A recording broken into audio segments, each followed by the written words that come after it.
کہ اللہ کا جو پیغام لے کے آئے لوگوں سنو اور اپنے نبی سے محبت کے اعلان کو مزید اونچا کر کے کیا کرو، فخر کیا کرو، ہم حضور کے امتی ہیں۔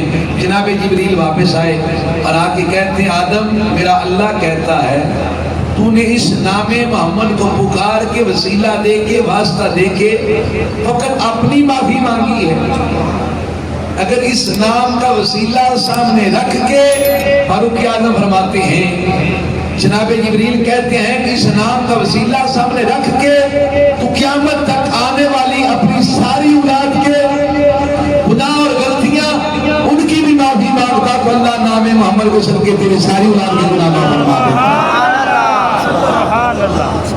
میرے آقا کا اسم مبارک ہے، نام مبارک ہے۔ لوگوں آدم کی توبہ حضور کے نام کے وسیلے سے ہوئی۔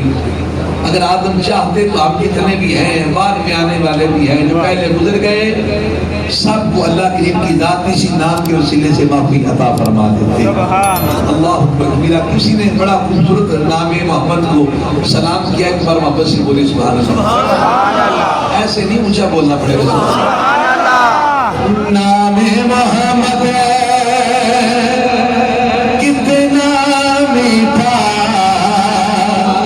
میٹھا لگتا ہے، نام محمد کتنا میٹھا میٹھا لگتا ہے، پیارے نبی کا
کی بات کر رہا ہوں۔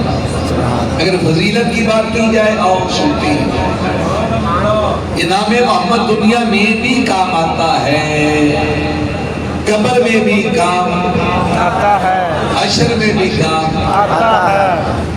قبر میں کیسے کام آئے گا؟ دنیا کی باتیں تو ہم کرتے رہتے ہیں، ذرا قبر کی بات نہ کریں۔ سبحان اللہ۔ تو ہم نے لوگوں کی زبان سے برملا سنا ہے، ان کے اجتماع میں سنا ہے، آ کے ہمارے ہی اہل سنت بھائیوں کو آ کے تنہائی کھڑا کر کے کہتے ہیں پتہ ہے میرے لیے اللہ کافی ہے۔ ہم کو اس بات کے منکر ہیں، اللہ نہ کرے، ہم بھی مانتے ہیں، ماننے والے ہو سکتا ہے آپ سے زیادہ مانتے ہیں، لیکن یہ بات کہنے کی کچھ غرض ہے، کوئی اس کے پیچھے مقاصد ہے۔ وہ کیا ہے؟ وہ مقاصد میں سے ایک مقصد تو یہ ہے کہ آپ کا عقیدہ بدلانا۔ اسی بات پہ اپنی بات بھی ٹھیک ہے، لیکن جگہ کرنے والی وہ جگہ نہیں ہے جہاں یہ بات کرنے والی ہو۔ مثال کے طور پہ میں آپ کے یہاں کچی والا میں بیٹھ کے میں عرب والا کی باتیں کروں